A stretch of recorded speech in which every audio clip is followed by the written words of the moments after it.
অল্প পরিমাণে মুলতানি মাটি নিন। মুলতানি মাটি নিয়ে তার মধ্যে সাদা চন্দনটাকে মিশিয়ে নিন এবং গোলাপ জলটাকে দিয়ে সেটাকে সুন্দর করে মাখিয়ে পেস্ট করে নিন।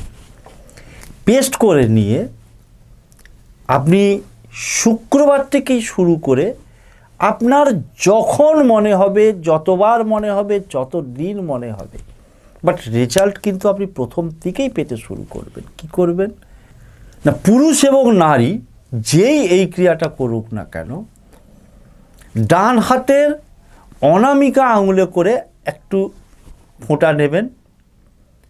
ওই যে মুলতানি মাটি এবং সাদা চন্দনটাকে যে গুলে পেস্ট করে রেখেছেন সেইখান থেকে একটু এরকম টিপ নিয়ে তিলক ধারণ করবেন কপালে, কণ্ঠে ঠিক এই জায়গাটায়, এবং কানের যে পাতা